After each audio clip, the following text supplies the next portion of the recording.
Bueno, como ya sabe usted, ahí le hice ahí un esquemita. Al final del culto le puede pasar usted a tomar una fotografía si así lo desea.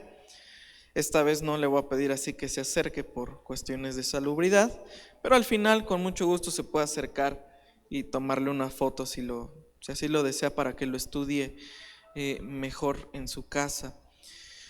El tema yo le puse desde ahí el querigma escatológico de Jesús. Querigma quiere decir anuncio, quiere decir proclama. Entonces, traducido al español, si lo podemos decir así, es el anuncio escatológico de Jesús, o el anuncio de los últimos tiempos de Jesús.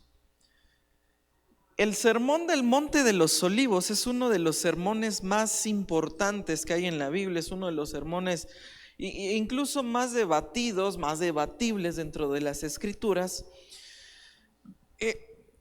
puesto que el Señor Jesús comienza a hablar del fin de los tiempos, cuando la humanidad todavía ni siquiera estaba esperando un final. O sea, la humanidad en realidad en ese tiempo se estaba desarrollando, ya comenzaban a haber asentamientos más grandes en ciudades, el Imperio Romano estaba en su pleno apogeo, estaba en su plena etapa de conquista para llegar a todo lo que conquistaron ellos. Pero aún así, el Señor vio el templo y le dijo a los discípulos: de cierto os digo que de esto no quedará piedra sobre piedra. Y efectivamente esa palabra se cumplió en el año 70, en el asedio de Tito Vespasiano a Jerusalén. Entonces, los primeros versos de Mateo, cuando el Señor dijo no quedará piedra sobre piedra, la profecía ya está cumplida en el año 70. Pero no termina ahí el asunto, porque Jesús todavía da otro discurso acerca del final de los tiempos. Y a partir del verso 3 nos da una enseñanza de cómo aprender escatología, cómo aprender cuestiones de los últimos tiempos, y eso es preguntando. Cómo el Señor dio el sermón del Monte de los Olivos, porque los discípulos le preguntaron. Ahora, la pregunta tiene 3 fases. ¿Cuándo serán estas cosas? Esa es la primera fase de la pregunta. La segunda es: ¿qué señal habrá de tu venida? Y la tercera: ¿y del fin del siglo? Entonces es una pregunta en 3 fases. ¿Cuándo? ¿Qué señal de tu venida y del fin del siglo? Ahora, ¿cuándo serán estas cosas? No podemos fechar con fechas exactas, sino más bien podemos ver con base a las señales que está sucediendo. Pero el Señor dividió su respuesta en señales de su venida y en señales del fin del siglo. Entonces debemos de tener, hermano, el suficiente discernimiento para entender cuáles son las señales de la venida de Cristo y las señales del fin del siglo, que otras versiones traducen directamente fin del mundo, como tal, fin del mundo. Siglo del griego quiere decir cosmos. Entonces, y cosmos significa mundo. Entonces, los discípulos están preguntando: ¿cuándo será el fin del mundo? Entonces, miren, no le voy a predicar todo el capítulo porque es demasiado largo y no me daría el tiempo.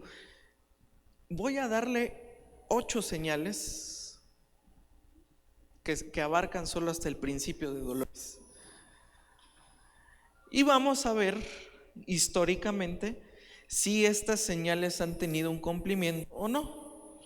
Recuérdese, todo lo que digan las Escrituras lo tenemos que examinar también a la luz de la historia, a la luz de la ciencia. Porque, hermano, no hay mejor manera de que se confirme la Escritura por medio de los hechos. Créame eso. Esto no es una fantasía, esto no es un cuento de hadas, no son profecías al aire, no. Todo lo que dice la Biblia es totalmente comprobable. Y vamos entonces a irlo analizando. Verso 4 y 5, si no ha perdido Mateo 24. Viene la respuesta. Respondiendo Jesús les dijo: mirad que nadie os engañe, porque vendrán muchos en mi nombre diciendo: yo soy el Cristo, y a muchos engañarán. Es la primera señal que yo le puse acá en el pizarrón. La primera señal no son catástrofes, no son, hermano, terremotos, guerras, guerras biológicas o eclipses. No. La primera señal es tan imperceptible que la iglesia no se va a dar cuenta, que Israel no se va a dar cuenta. O sea, va de lo micro a lo macro. La primera señal no es sobrenatural. La primera señal es una época de engaño.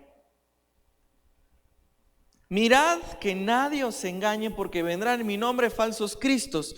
Cristo del griego quiere decir ungido, entonces es decir, van a venir falsos ungidos diciendo: yo soy el Cristo. Entonces, ¿cómo se manifiestan los falsos ungidos? Una es con falsos milagros también. La Iglesia Católica ha desarrollado y ha fabricado falsos milagros. Le guste o no, a quien le guste, la Iglesia Católica le cuesta trabajo, pero ha fabricado falsos milagros. Aquí en México se fabricó un falso milagro de la Virgen de Guadalupe. Es un milagro fabricado. Lo mismo es de la Virgen María. Y podemos decir muchos. Pero falsos milagros. Yo ya se lo enseñé. El mensaje primordial de Jesús no eran los milagros.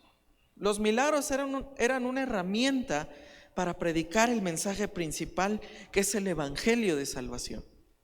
Pero los milagros no eran el propósito de Jesús, eran solo un medio. Pero hay gente, hermano, que nada más va a hacer show con milagros. Digo, ya está muy quemado el milagro ese de que estira las manos y vamos a hacerle así, acá, y también los pies, y vamos a estirarlo. Crece mano, crece, pie, crece. Ahí uno de Miami que andaba diciendo que con su autoridad apostólica iba a desarraigar y a desintegrar el coronavirus, y ahora resulta que Estados Unidos es uno de los países que ya más afectados están por el coronavirus. Falsas profecías, hermano, falsas enseñanzas. Y mira, hermano, son tan imperceptibles, el engaño es tan seductor que uno no se da cuenta de que está siendo engañado. No se da cuenta de que están poniendo al hombre en primer lugar que al Señor. Ya se le tiene más miedo a un apóstol que al mismo Señor. Ya se le tiene más respeto a un pastor que tener temor del Señor. Ahora, hermano, estamos viviendo un evangelio, una etapa antropocéntrica, donde pareciera que el evangelio tiene que estar centrado en el hombre, donde pareciera que la iglesia me tiene que predicar cosas donde yo me sienta bien, ¿verdad? Una vez preguntaba a alguien: ¿qué es sana doctrina? Me decía: pues donde uno se sienta bien, donde uno le prediquen, donde uno lo que escucha se sienta bien. Bueno, pero hermano, el evangelio, o el verdadero evangelio, está enfocado en la inhabilidad humana para hacer algo. El verdadero evangelio está enfocado en la obra de Cristo y en la humillación de nosotros. Nosotros necesitamos de Cristo. Ese es el verdadero evangelio. Pero hoy en día ya nos predican que uno tiene que desarrollar cualidades de vencedor, y descubre el campeón que hay en ti, y una vida con propósito, una iglesia con propósito, y un almuerzo con propósito, y todo es ya con propósito. Y el propósito para el humano ni siquiera se enfocan en el propósito global de Cristo. Entonces, muchos hermanos de nosotros debemos de tener el discernimiento y el cuidado de que no seamos engañados. El evangelio no gira alrededor de nosotros, el evangelio gira alrededor de Cristo. Cristo es el centro de su iglesia y la iglesia necesita de Cristo. Somos dependientes de Cristo. Pero hermanos, nos han estado metiendo un evangelio diluido. Ni siquiera es un evangelio, no sé ni cómo llamarle, una herejía, donde tus mejores momentos están por venir. Este es un año de parto gemelar. Este año se va a manifestar una bendición gloriosa, poderosa como un viento que viene. El año de la expansión, ¿verdad? Pero del virus, no de su bendición. Me estoy dando a entender. Entonces, antes de decir este es su año y vas a triunfar, vas a vencer, mejor pregúntese qué tan dependiente de Cristo va a ser este año.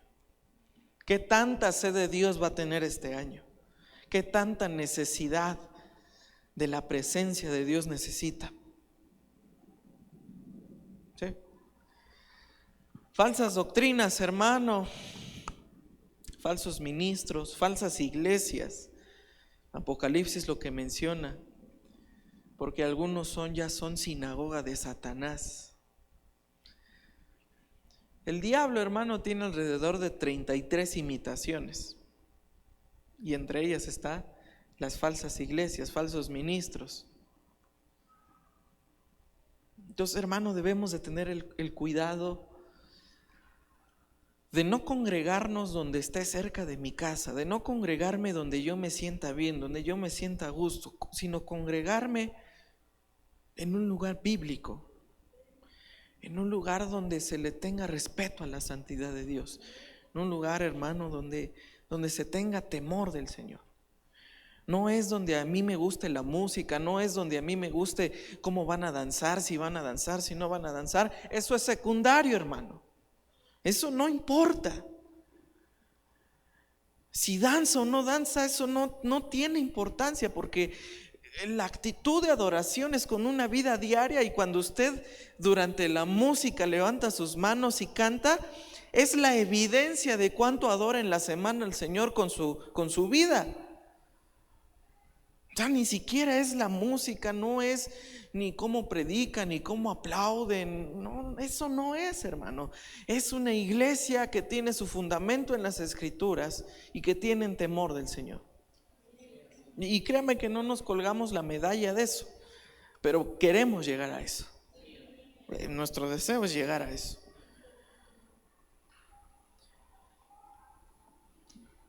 Entonces, estas señales, hermanos, son para los escogidos y para la iglesia. Mirad que nadie os engañe. Israel ya cayó en el engaño. La pregunta es, ¿también la iglesia caerá en el engaño? Israel ya cayó. Ellos no aceptaron al Cristo.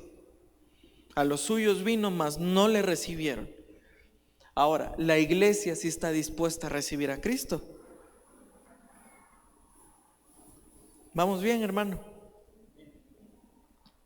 Guerras. Aquí ya entramos a señales un poquito más evidentes, señales más tangibles. Mateo 24, 6, verso 6. Dice: y oiréis de guerras y rumores de guerras. Mirad que no os turbéis, porque es necesario que todo esto acontezca, pero aún no es el fin. O sea, lo que el Señor está diciendo, el mundo está a punto de entrar en un colapso y el mundo va a colapsar entre guerras y rumores de guerras, pero no es el fin. ¿Sabe cuántos ministros? Y no los critico, hermano, a lo mejor yo hubiera predicado lo mismo. Muchos pastores en los años 30 y 40, cuando se desató la Segunda Guerra Mundial, les dijeron: esto es la gran tribulación. Esto es la gran tribulación. Y de pura casualidad la guerra duró 6 años. Yo creo que yo también hubiera predicado lo mismo al ver todo lo que estaba aconteciendo. Yo dije: no, Señor, aquel está matando judíos y aquí en Daniel dice que van a perseguir a los judíos. Ya nos quedamos, Señor. O tú no viniste o no había arrebatamiento, pero yo creo que esta es.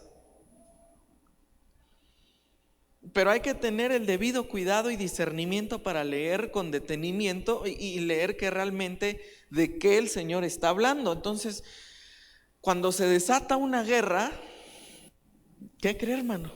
No es el fin. Cuando se desata un rumor de guerra, ¿qué cree? No es el fin. Todavía no. Y la escatología puede estar dividida en varias facetas. Porque una cosa es el fin de la iglesia, otra cosa es el fin de Israel, otra cosa es el fin del mundo y otra el fin del universo. Entonces habría que tener el discernimiento para saber cuándo es el fin de la iglesia, cuándo es el fin de Israel, el del mundo y el del universo. Vamos bien. Entonces, guerras. Acá se lo puse. Me puse a investigar las guerras más sangrientas, las que más han dejado víctimas mortales y también han cambiado el curso del mundo.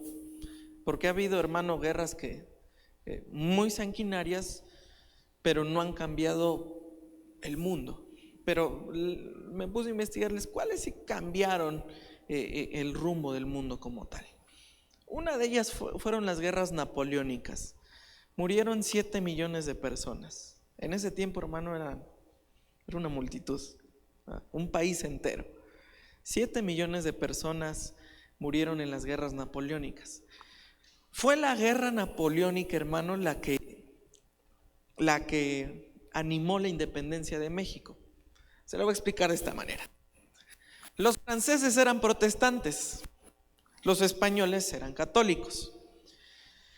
Cuando invadieron España en 1808, lo que quería Francia era tomar el control de todas las colonias de España. Entonces, ¿cuál era la idea de Napoleón?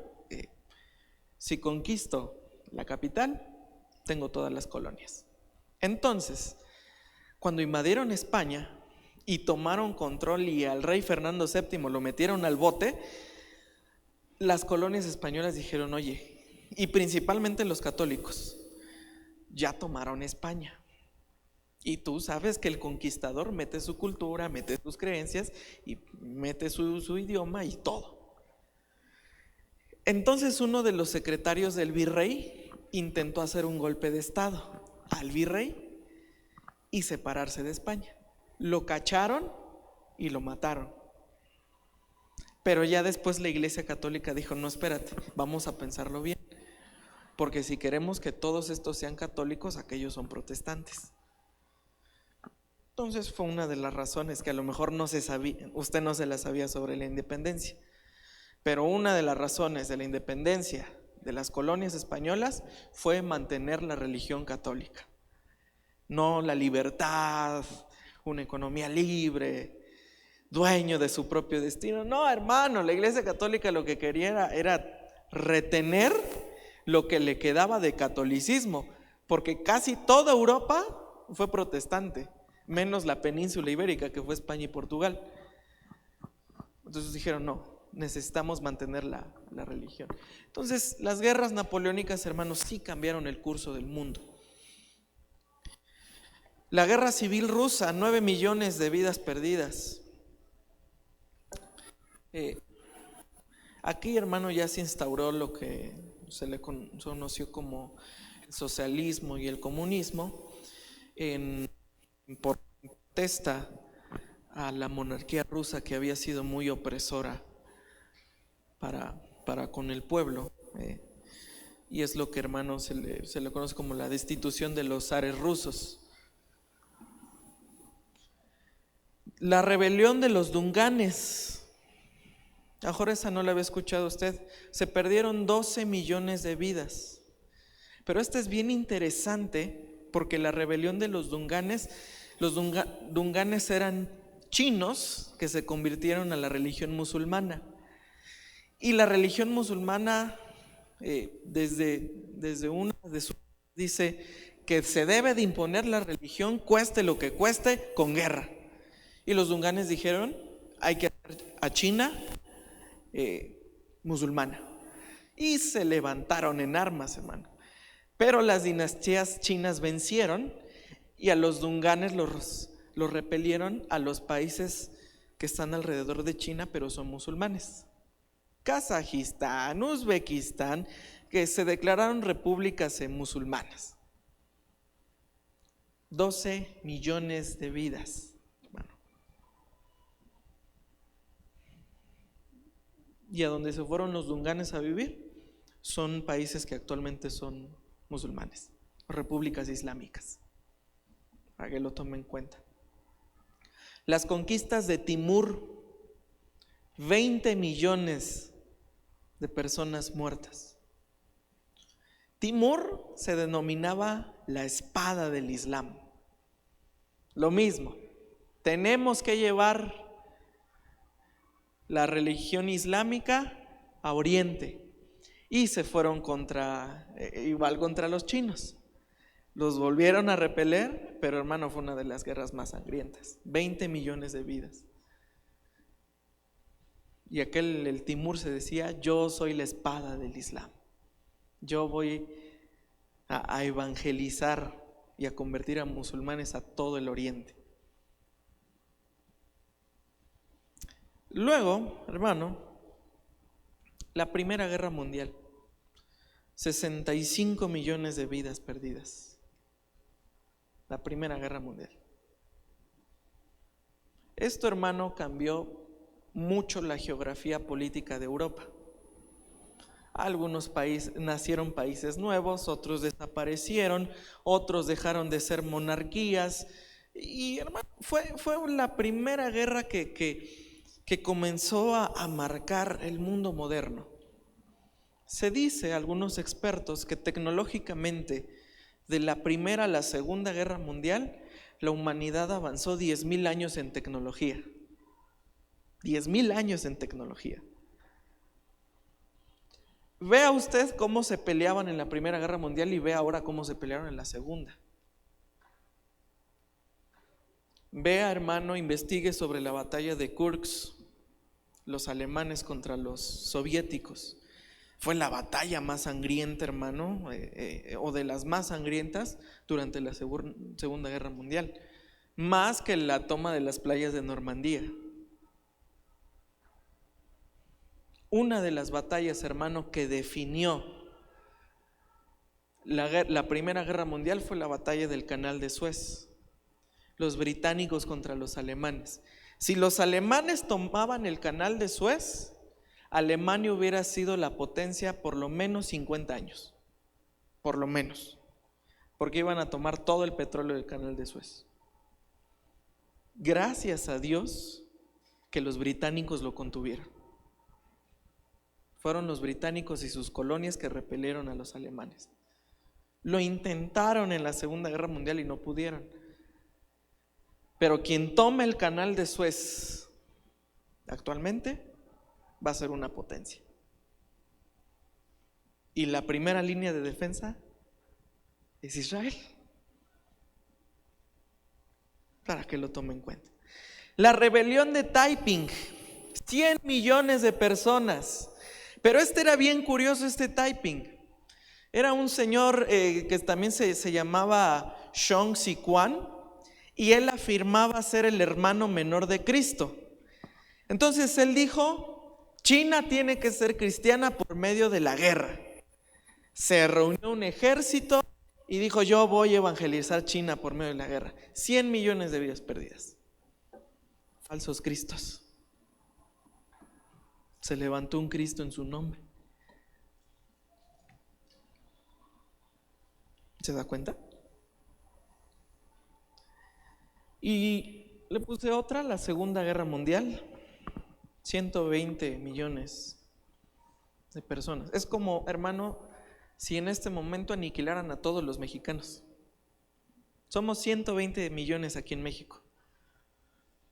Es como si nos mataran a todos en 6 años. Si desaparecieran todo México en solo 6 años. Para que vea la magnitud de la guerra. Según cifras oficiales murieron 6 millones de judíos, pero las no oficiales dicen que fueron de 10 a 15. Es decir, hermano, es como si hubieran desaparecido 3/4 de la población actual de Israel. ¿Se da cuenta?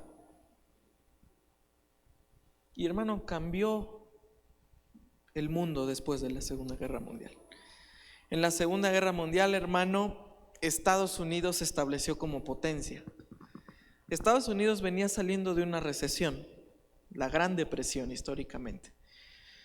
Entonces, una de las maneras de recuperar la economía era estandarizando la moneda y poniendo a trabajar la economía con mano de obra. ¿Dónde vio esa oportunidad Estados Unidos? En Europa. Se desarrolló el Plan Marshall y Estados Unidos le dijo: a ver, te voy a apoyar para que reconstruyamos todo el continente otra vez, pero con una condición: el dólar va a ser el estándar de la moneda mundial. Los europeos, hermano, estaban devastados, obviamente, que dijeron que sí. Y a partir de ahí, hermano, hasta hoy en día, la moneda estándar del mundo, ¿cuál es? El dólar. Todo se cotiza en dólares. Todos los Estados Unidos vieron ahí un punto de oportunidad. Mira, si quieres que no se vuelva esto a repetir, vamos a hacer, ya no quita la Liga de las Naciones. Ahora vamos a ponerle ONU. Pero la sede va a estar en Estados Unidos. Vamos a hacer un fondo de emergencia para prestar. Pero lo van a administrar los estadounidenses. Vamos a hacer la organización del Tratado del Atlántico Norte para cuidar la seguridad mundial. Pero el miembro permanente es Estados Unidos. Y a partir de ahí, hermano, se estableció. Pero hoy en día, hermano, Estados Unidos sí sigue siendo la primera potencia del mundo, pero ya no como antes. Es por eso, hermano, que ahorita, hermano, se han desatado la guerra comercial con China, han tenido problemas con los rusos, porque, hermano, ya saben que Estados Unidos no es el gigante invencible que antes era. Y lo vamos a ver un poquito más adelante. Guerras actuales, ¿no?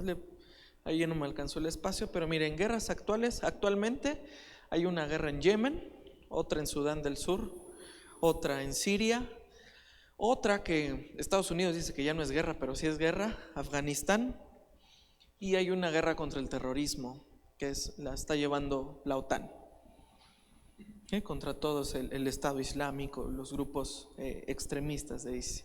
Son las guerras que actualmente se están dando. Pero no solamente son las guerras calientes. Los rumores de guerra son guerras frías, guerras económicas, guerras políticas, carreras armamentísticas, carreras tecnológicas. Y estas, hermano, también se han dado porque también las profetizó el Señor. Se los puse ahí. En los rumores de guerra, la más famosa fue la Guerra Fría.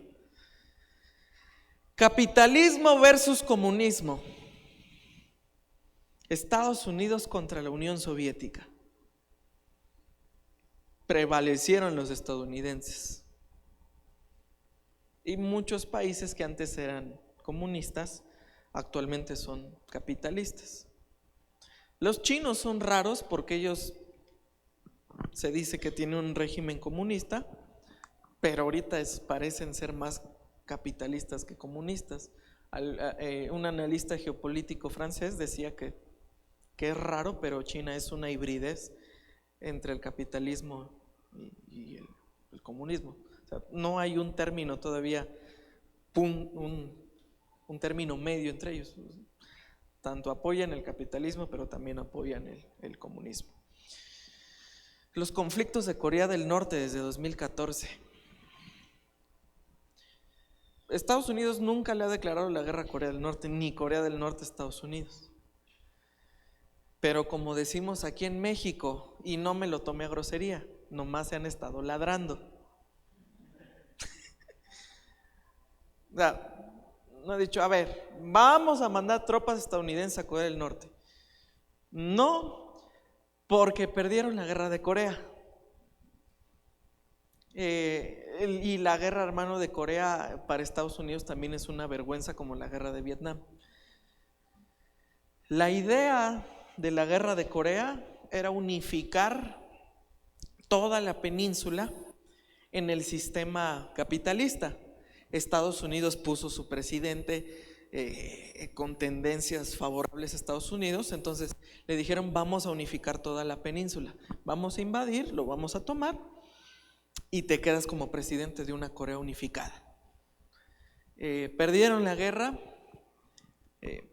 lamentablemente pusieron como general a cargo de esa campaña el general Douglas MacArthur. Después de MacArthur se vio entre la espada y la pared diciendo: es que ya los norcoreanos tomaron todo, porque los apoyaron los chinos. Entonces MacArthur dijo: vamos a mandar bombas atómicas. No estuvieron de acuerdo los estadounidenses y lo mandaron al retiro y quedaron en no es un tratado de paz, es como una firma de no balazos por el momento, pero oficialmente siguen en guerra. Solamente hay un tratado de vamos a parar el fuego por el momento, y trazaron una frontera totalmente arbitraria. Y actualmente pues es una guerra fría. Se contentan, ya ve que Trump hasta se dieron abrazo y estuvieron juntos en una cumbre.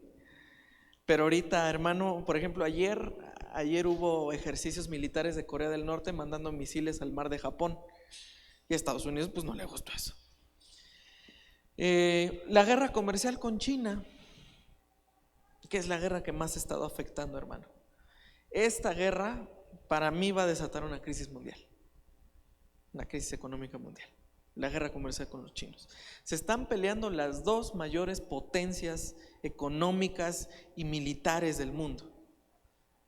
Si esto sigue así, el mundo va a caer en un colapso económico, o ya está cayendo en un colapso económico. Los ejercicios de la OTAN con Rusia, también usted ha visto que hay muchos problemas con la península de Crimea, si los rusos la toman, si no la toman. Entonces la OTAN esta semana ha estado haciendo ejercicios de disuasión en las fronteras con Rusia. Rusia no está de acuerdo, entonces ya mandó chinos y rusos a la frontera con Europa para también disuadir a los de la OTAN. Y hermano, también ese conflicto está, ni la OTAN le ha declarado la guerra a Rusia, ni Rusia a la OTAN o a Estados Unidos, pero solamente se están enseñando los dientes entre los dos, a ver en qué momento quién da el primer balazo. Y los conflictos con Irán, hermano, este año empezó pero con todo. Los conflictos con Irán, por poco y se desata una guerra con Irán entre Estados Unidos. Y ahorita igual se mantienen entre y quita tus bases o las voy a bombardear, pues bombardealas, yo voy a bombardear las tuyas, pero no es una guerra declarada. Nada más están tirando cohetes entre sí, pero no es una guerra declarada. Entonces estas ya son, hermanos, señales del mundo. Pero ¿qué más dijo el Señor acerca de esto? Verso 7: porque se levantará nación contra nación y reino contra reino, y habrá pestes y hambres y terremotos en diferentes lugares. Vamos paso a paso. nación contra nación. Del griego, etnos contra etnos. ¿Qué quiere decir esto? Que entre naciones hermanas se van a pelear. O sea, no es una nación distinta contra otra. Es lo que el Señor está profetizando. Otra de las señales del fin de los tiempos es que entre naciones hermanas se van a pelear. Y en la historia hay guerras de naciones hermanas. La Guerra Civil Norteamericana en 1861. Los Estados Confederados del Sur contra el Norte. Eran hermanos entre ellos. O sea, se supone que Estados Unidos es el mayor ejemplo de democracia y hermandad patriótica. Por eso también se le conoce como la Unión Americana. Y mire, y terminó, hermano, la guerra cuando ganaron los estados del norte. Tuvo un precio muy alto. Fue el asesinato de Abraham Lincoln.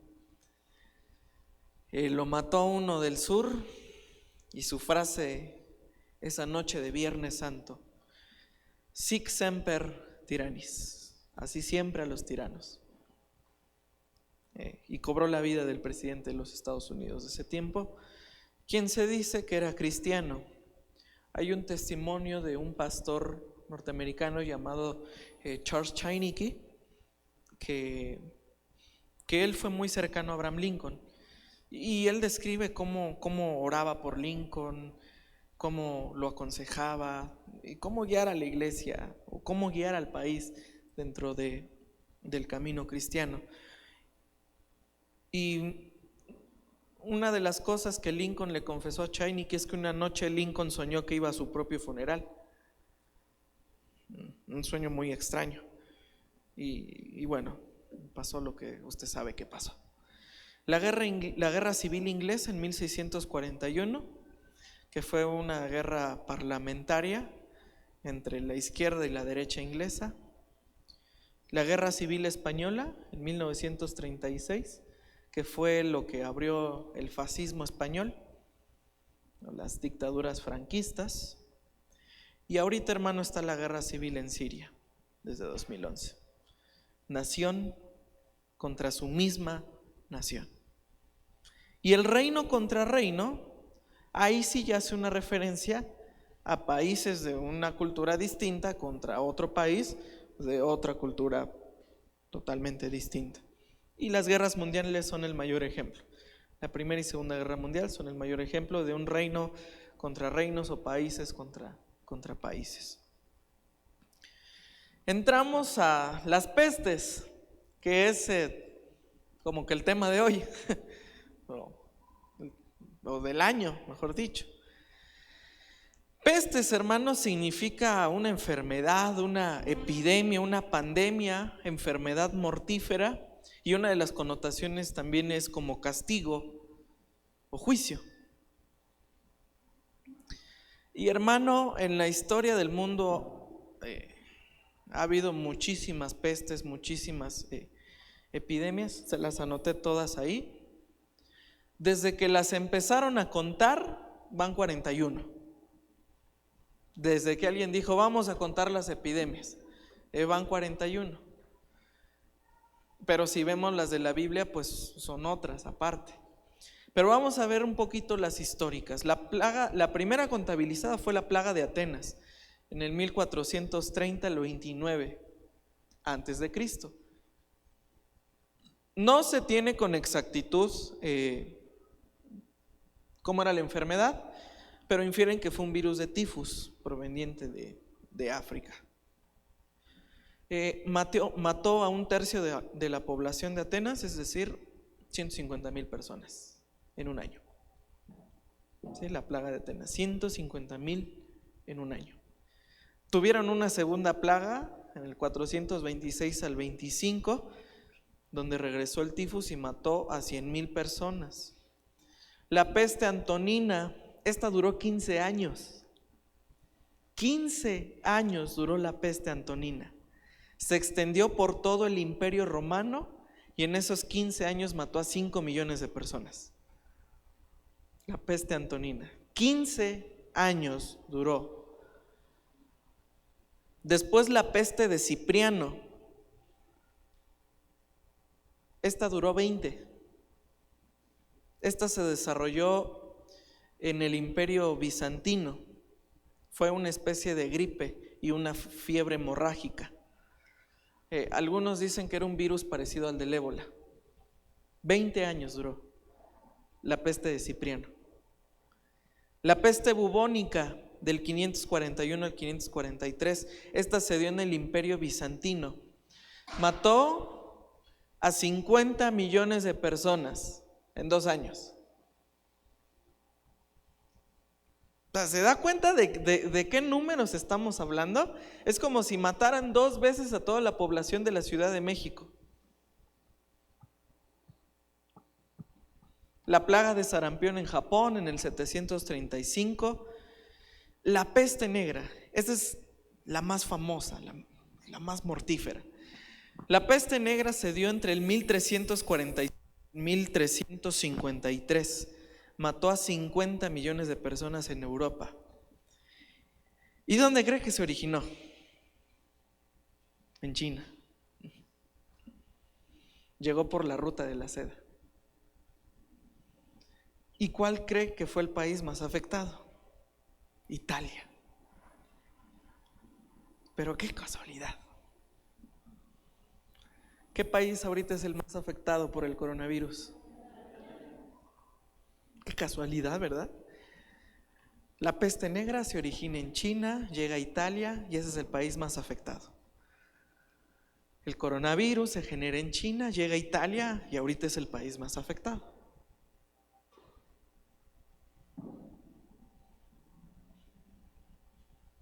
De veras, si usted no puede ver la providencia de Dios dentro de esos casos, no sé entonces qué está esperando. El sudor inglés, esa fue entre el 1485 y el 1551.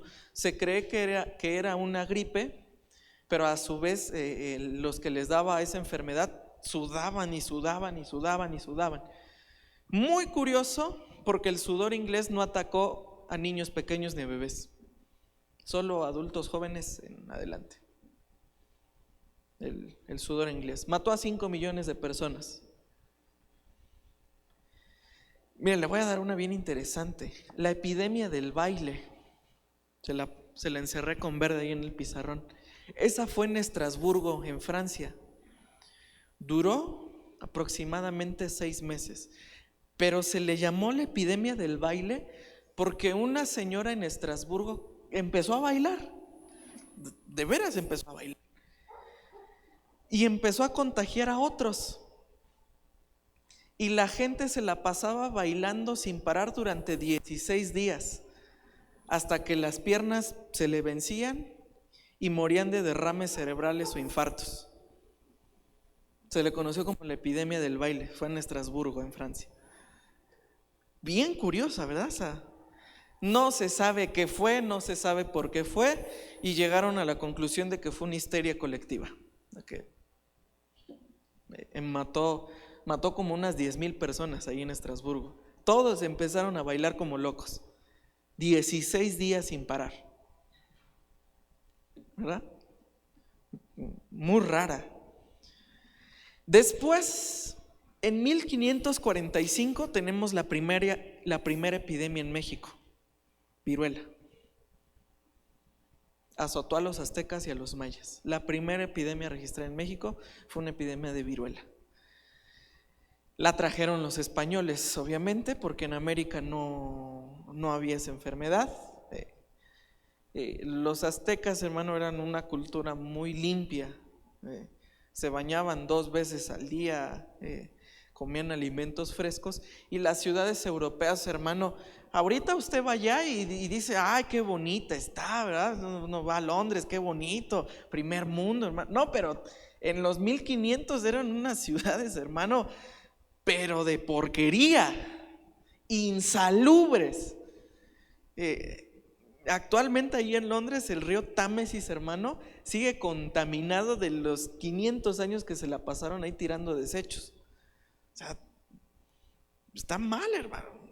Ahorita sí ya son más limpios que aquí, hermano. Ahora nosotros somos los cochinos. Pero en su tiempo los mexicanos éramos los limpios. Pero también fue la insalubridad de las ciudades lo que, pues hermano, lo que invitaba a enfermedades. Y aquí en México pues se dio la viruela. Después en 1585 se dio la epidemia de Tenerife. Mató a 10,000 personas en una población de 20,000. A la mitad de la población arrasaron allí en Tenerife. Eso es en España. La peste de Milán del 1629, 280,000 personas muertas de 400,000 que vivían ahí. O sea, a lo mejor dice, ay, hermano, no está haciendo, ya somos. No, pero dése cuenta la magnitud. ¿Cuánta gente vivía ahí? Se dio otra en Sevilla. Se dio, mire, hermano, esta es bien interesante. La gran plaga de Londres, casualmente en 1666. También se puse ahí. La gran plaga de Londres se dio en 1666. Mató a 100,000 personas.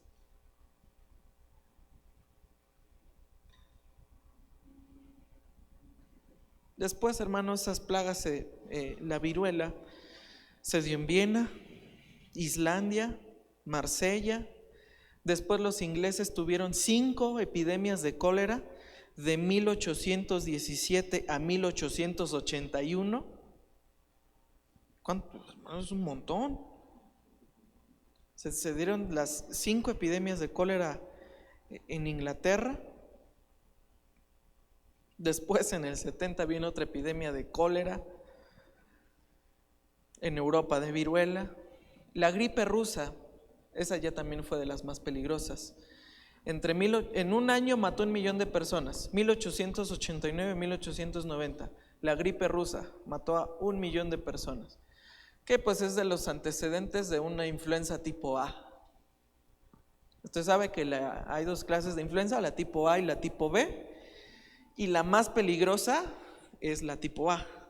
La que sí llega a matar gente es la tipo A. La B es la estacional, es lo más parecido a un catarro, pero la A es de las más peligrosas. Entonces la gripe rusa.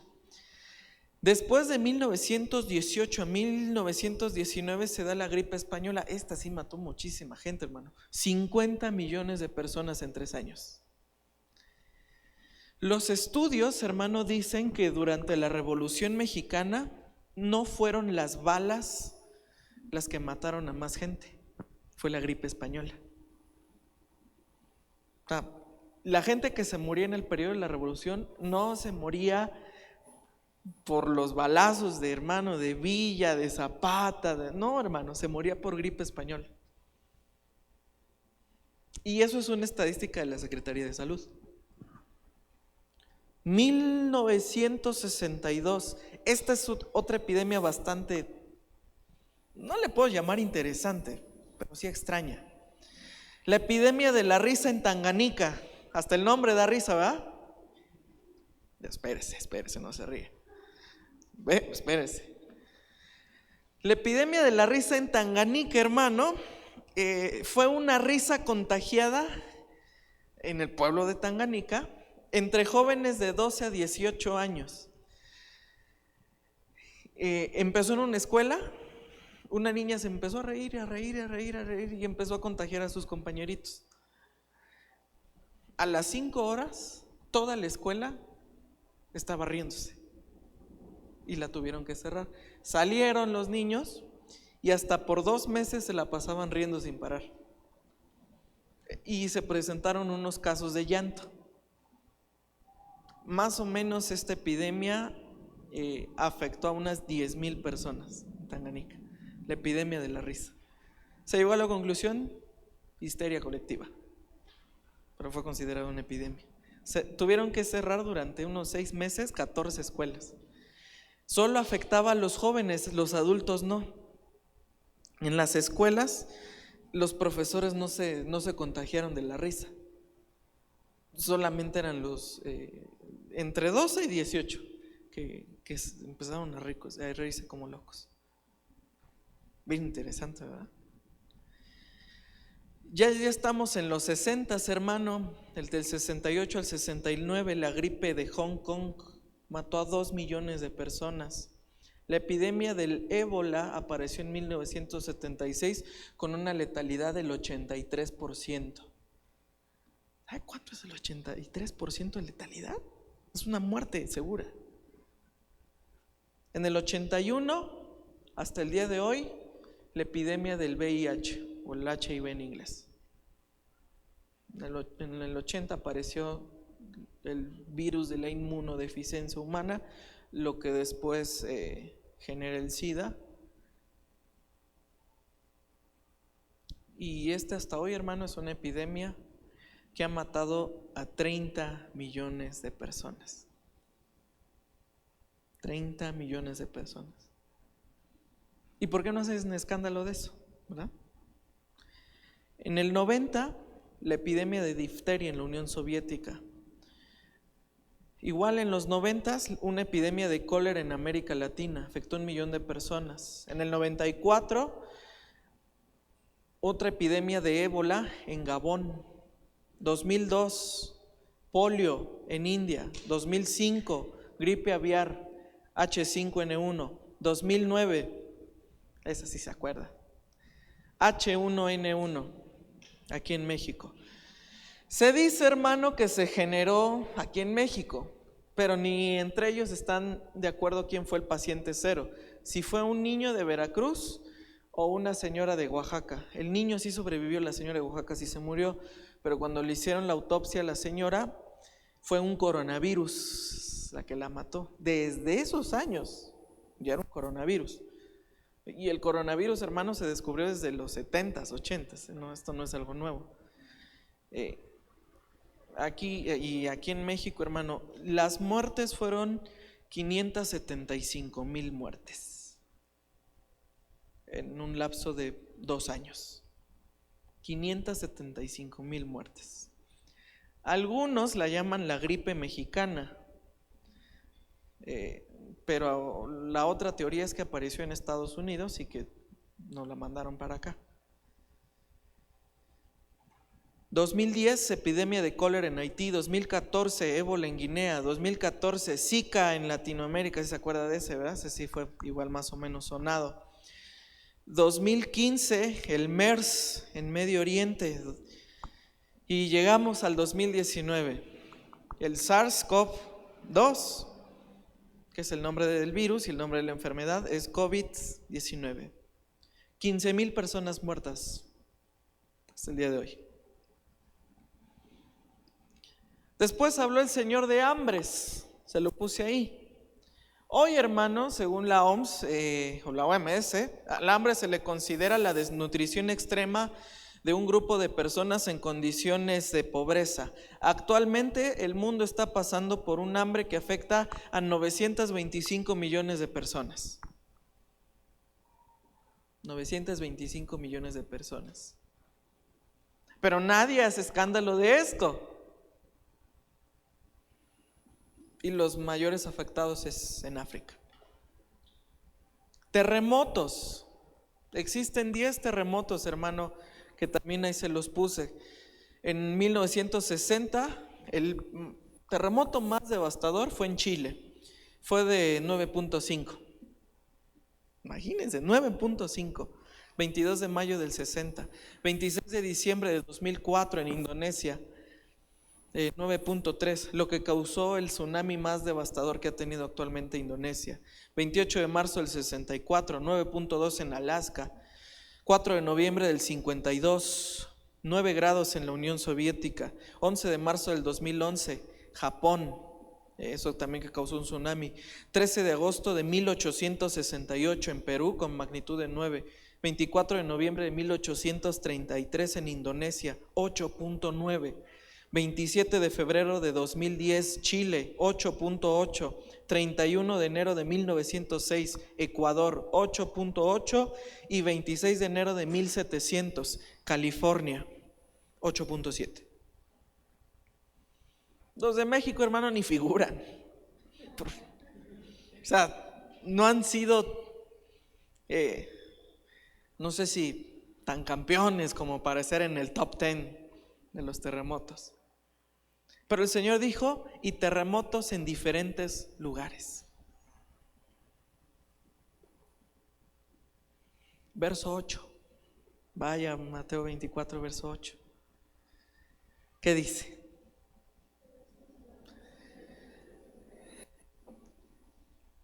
¿Ya vio?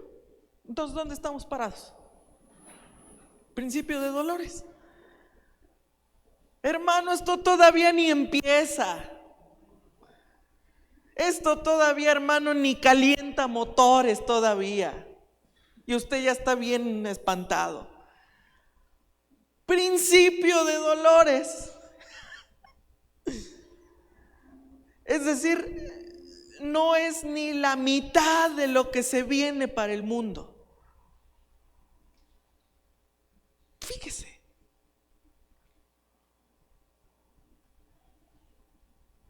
Dios mío, ahora se da cuenta, si esto es principio de dolores, ¿cómo va a ser, hermano, cuando ya sean los dolores de parto?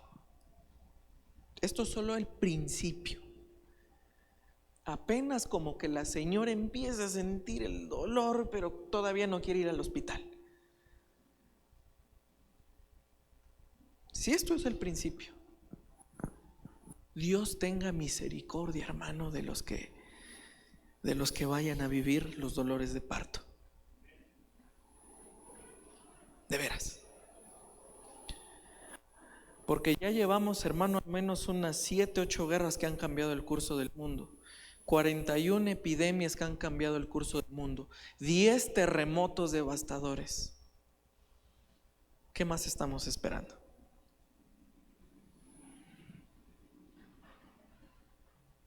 Todo, hermano, principio de dolores.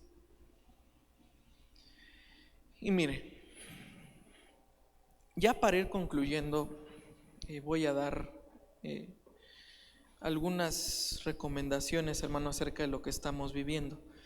Aquí sí voy a pedir, mi hermano Nata, si concluyes la transmisión, porque quiero decir algo que solamente se quede para nosotros.